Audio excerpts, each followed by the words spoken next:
같은 부모로서 저희가 사돈에게 보내는 존경의 마음이라고 생각해 주시면 좋겠습니다. 순간 저는 시어머니의 눈에서 반짝하는 성광이 비치는 걸 느꼈습니다. 동시에 올라간 입꼬리도 목격했죠. 좀처럼 좋은 걸 감추지 못하는 순수한 분이구나. 그때는 그렇게 생각할 수밖에 없었어요.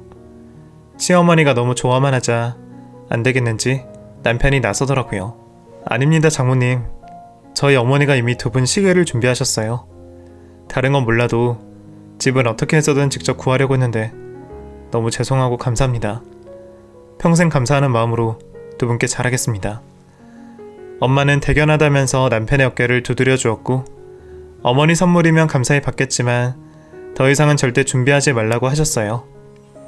남편이 부담스러워할까봐 배려한 엄마가 너무 고마웠고, 그도 같은 마음을 느꼈는지 진심으로 감사하는 모습이었죠. 그렇게 감동의 상견례를 마치고 저희는 더욱 서로에게 애틋해졌습니다. 이제 진짜 부부가 되는구나 실감이 되었죠. 그러던 어느 날 시어머니가 제게 전화를 해오셨어요. 예, 부탁이 있는데 나 너희 신혼집 좀 구경 가도 될까? 약속이 있어서 송도에 왔는데 한번 보고 가고 싶어서. 순간 아차했어요. 신혼집을 아직 안 보여드려서 섭섭하셨을 수도 있겠구나 싶어서요.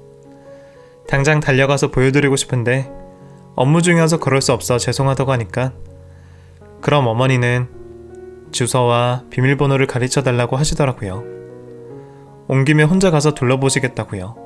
빈 신혼집 비밀번호를 시어머니께 알려드리는 게 어쩐지 내키진 않았지만 또 네네 하며 알려드리게 되더라고요. 시월드 앞에서는 다들 그렇게 되는 건가 봐요. 그러고 나서 미팅이 끝나고 돌아와 핸드폰을 확인하니 어머니의 부재중 전화가 14통이나 와 있었어요. 무슨 일인가 싶어 얼른 전화를 해봤죠. 그랬더니 어머니는 정말 황당한 말씀을 하시더라고요. 있잖아, 나 너희 집 보고 쓰러지는 줄 알았잖아. 아파트도 너무 넓고 좋은데 뷰가 아주 끝내주더라. 그 뭐시기냐, 센트럴? 그 공원이 한눈에 보여. 아유, 애미가 돼서 이런 말 하는 거 좀 그렇지만 나는 이런 집에서 언제 살아보니. 난 이런 데서 사는 사람들이 너무 부러워. 그래서 말인데 나 이 집에서 한 번만 살아보면 안 될까? 나중에 말고 지금. 나도 염치가 있는데 며칠만 있을게. 응? 순간 머리에 망치를 맞은 듯 어질어질했습니다. 한 번도 생각해보지 않은 참신한 요구였죠. 물에 빠진 사람 구해주니 보따리 내놓으라고 할 때가 이런 마음일까요? 분양받고 한 번도 세주지 않은 새 집에 지금은 새 가구와 가정까지 들어와 있는 신혼집인데, 거기서 아들 부부보다 먼저 살아보겠다는 시어머니를 제 수준에서는 도저히 이해할 수가 없겠더라고요. 그래서 잠시 망설이다가 남편과 상의를 해보겠다고 했더니 어머니는 한사코 아들에겐 비밀로 하라고 하셨어요. 그 얘기를 할 때만큼은 낭랑했던 목소리가 싸늘하게 변하더라고요. 그래서 혹시나 섭섭하실까봐 저도 모르게 그러시라고 하고 말았습니다. 아, 그럼 결혼식 전까지만 지내세요. 그 사람한테는 얘기 안 할게요. 얼떨결에 수락을 하긴 했지만 생각하면 할수록 어이가 없었어요. 하지만 누구한테 하소연해봤자 내 얼굴에 침 뱉길 것 같아 혼자서만 소가리를 해야 했죠. 시어머니를 이상하다고 생각하면 한도 끝도 없었기에 그럴 수 있다고, 가족이니까 괜찮다고 스스로 세뇌하기 시작했습니다. 그리고 결혼식을 할 때까지도 저는 남편에게 시어머니와 집 얘기를 일체 꺼내지 않았죠. 드디어 결혼식이 다가왔어요. 모두의 축하 속에 저희 부부는 행복한 결혼식을 진행했고, 아무 문제도 없이 오랫동안 준비한 식을 무사히 마칠 수 있었죠. 그런데 한편으론 식이 다 끝날 때까지 어머니가 집 얘기를 전혀 하지 않으셔서 불안했습니다. 남편이 알면 뭐라고 할지, 혹시 계속 어머니와 살게 되는 건 아닌지 여러 가지 생각이 들더라고요. 그래서 참다 신혼여행을 떠나기 전에 제가 먼저 말을 꺼냈죠. 어머니, 저희 신혼여행 다녀오면 집에 들어가야 하는데 그때까지는. 아, 집 비워달라고? 걱정 마라. 그 안에 나갈 거야. 별 걱정을 다 한다. 어련히 알아서 할까. 여행이나 잘 다녀와. 내 걱정은 말고. 시어머니가 언짢아 하시는 것 같아 괜히 말을 꺼냈나 싶더라고요. 가만히 있었으면 좋았을 걸 후회를 하면서 그렇게 조금은 찝찝한 마음으로 저희는 신혼여행을 다녀왔어요. 둘 다 휴가를 오래 쓸 수는 없어서 가볍게 일주일 정도만 몰디브에서 지내고 돌아왔는데요. 갔다 와서는 친정에서 먼저 하룻밤 묵었습니다. 다음날 제 옷가지와 화장품 등 개인 짐들을 싸서 이삿짐 차로 먼저 보낸 후에 신혼집에 입주하려고요.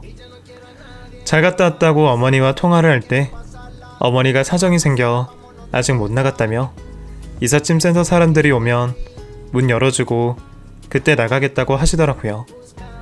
그러니 일찍 올 필요 없다고 하셔서 알겠다고 감사하다고 했습니다. 그런데 이삿짐인데요.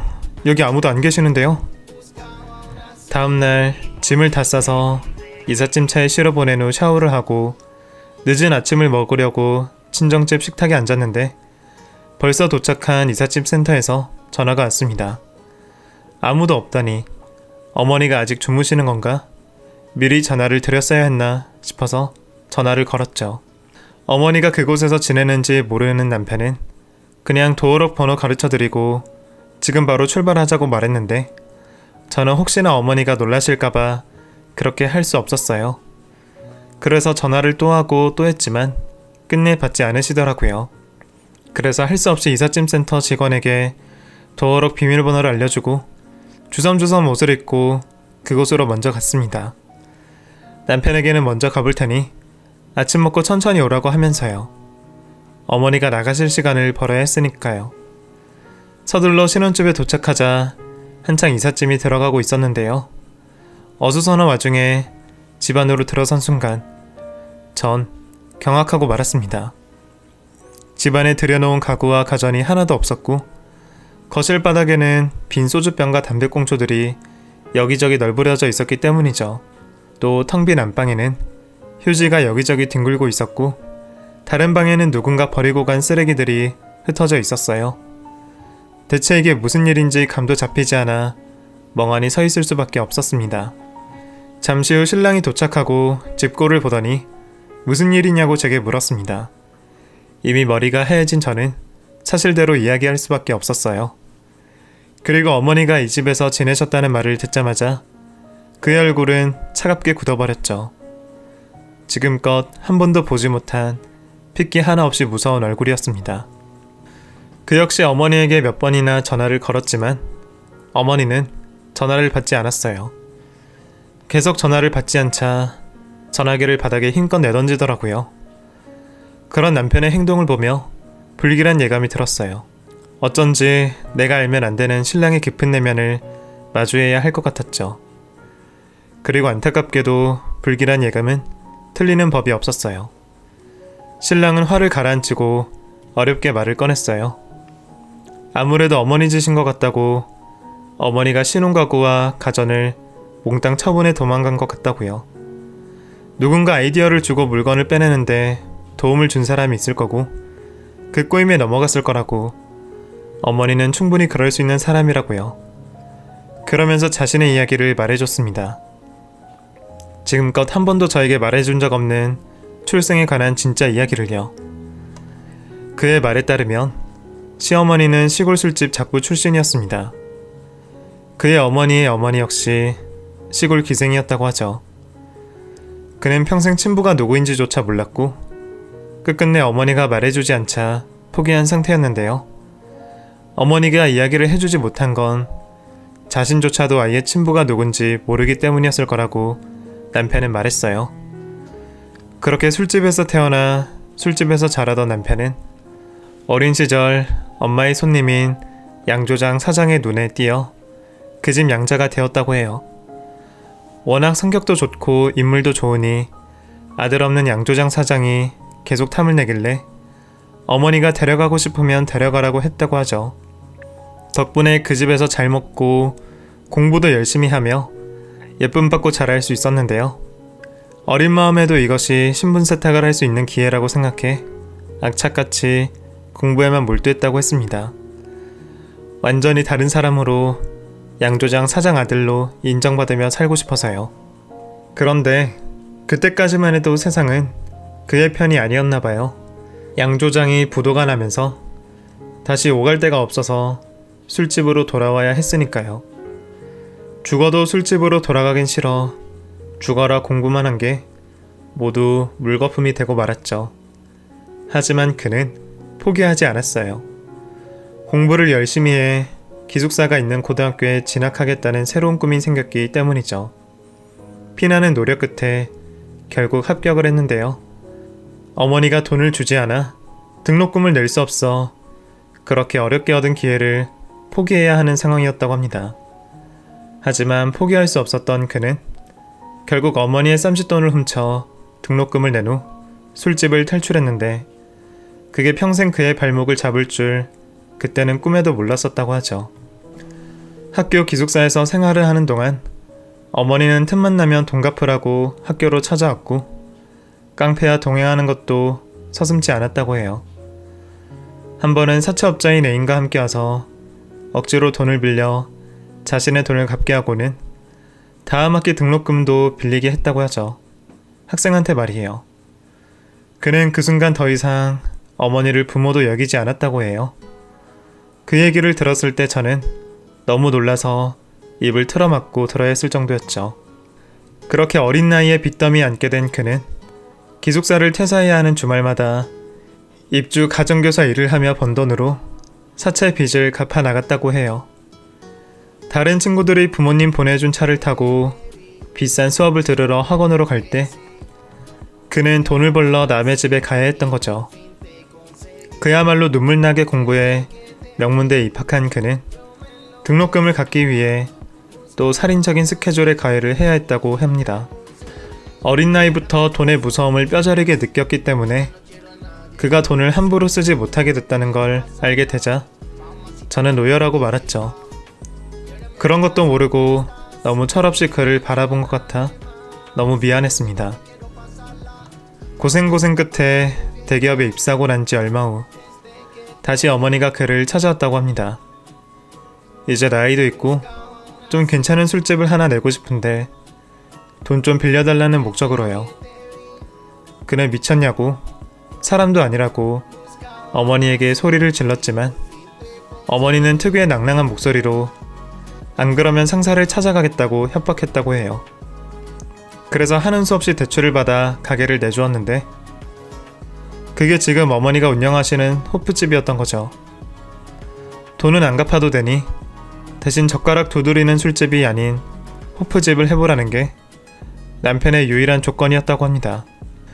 그러다가 저와 결혼 이야기가 나오자 다시 어머니와 만날 수밖에 없었고 어머니는 그걸 기회로 또 아들 가슴에 못을 박고 만 것이죠. 부모가 아니라 사람의 탈을 쓴 악마였어요. 저는 신랑이 너무 가엾어서 하염없이 울고 또 울었습니다. 저희 엄마가 그랬던 것처럼 남편의 어깨를 따뜻하게 두드려 주면서요. 100마디 말보다 그는 진심 어린 위로와 든든한 격려가 필요했을 테니까요. 하지만 저는 이 결혼을 할 수 없었어요. 그래서 그에게 파혼을 통보했죠. 이 결혼은 하면 안 됐어요.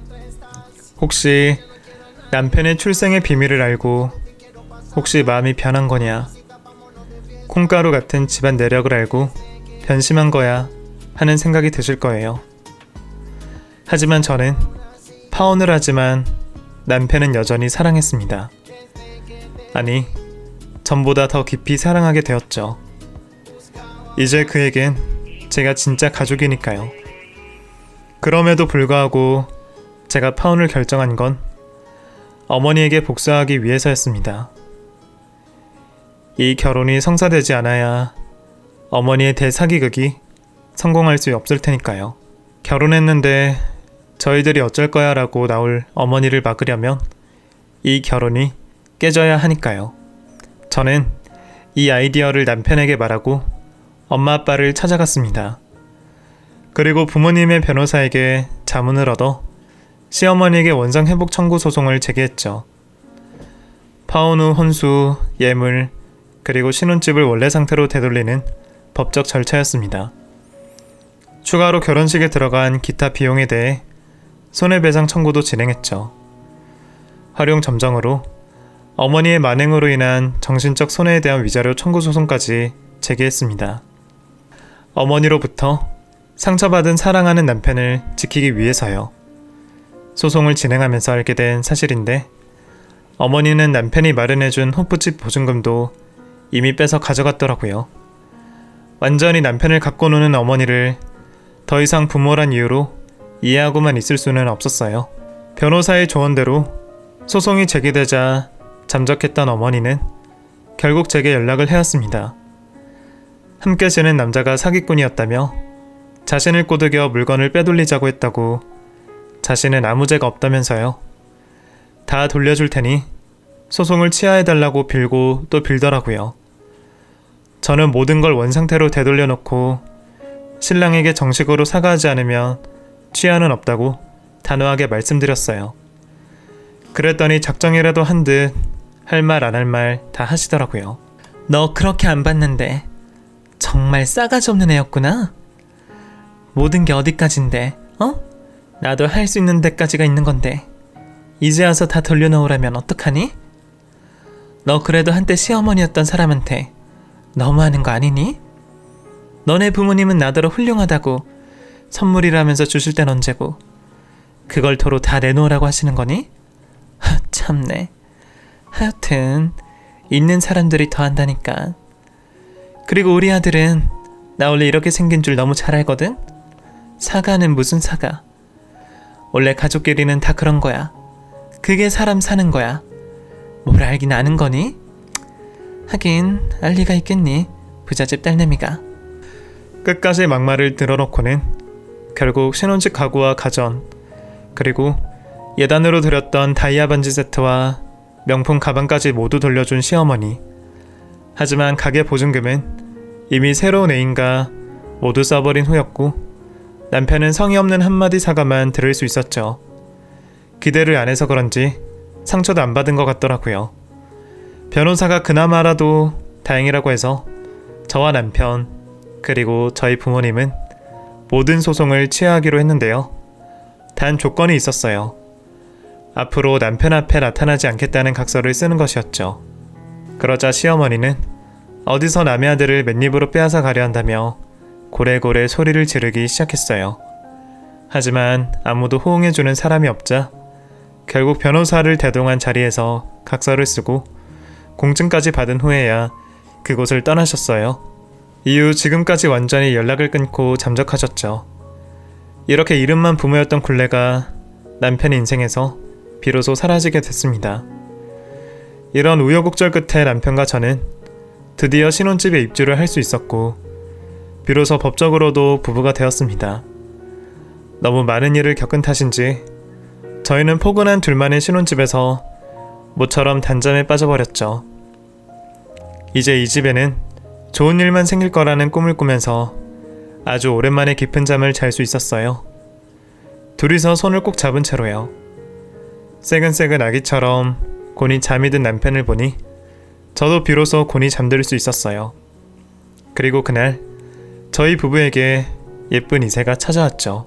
어떤 부모는 신이 너무 바빠 대신 보낸 존재지만, 어떤 부모는 자식을 위해 차라리 연을 끊는 게 낫기도 하더라고요. 안타깝게도 제 남편의 친부모는 그에게 끔찍한 악몽을 안겨주었지만, 저를 통해 새롭게 연을 맺은 부모는 그를 친아들처럼 아끼고 지원해주고 계십니다. 기대고 싶을 때 기대고, 투정 부리고 싶을 때 투정 부릴 수 있는 든든한 울타리를 만들어주고 계시죠. 우리 모두는 그의 가족이고 그를 진심으로 사랑하니까요. 가족은 그렇게 서로를 아끼고 다 주어야 하니까요. 오랫동안 참 고되고 서글픈 삶을 살아온 남편이 그토록 배려 깊고 성실하게 자랄 수 있었던 건 아직은 자신에게 기회가 있다고 생각했기 때문일 거예요. 그 기회가 저였으면, 그 기회가 우리 가족이었으면 하는 바람을 가져보면서 오늘 제 긴 사연을 이만 마칠까 합니다. 여러분도 저희 남편과 저희 부부의 달콤하고 편안한 날들을 응원해 주시면 좋겠네요.